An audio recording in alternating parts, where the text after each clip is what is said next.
You ask Tiger to solve. This deals with linear equations with one unknown. The final result is x equals 30. Let's solve it step by step. Group all constants on the right side of the equation. Add 9 to both sides. Simplify the arithmetic.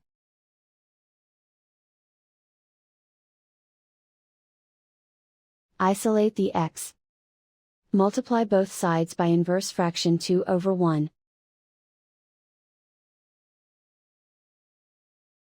Group like terms. Multiply the coefficients. Simplify the fraction. Simplify the arithmetic. And so the final result is x equals 30.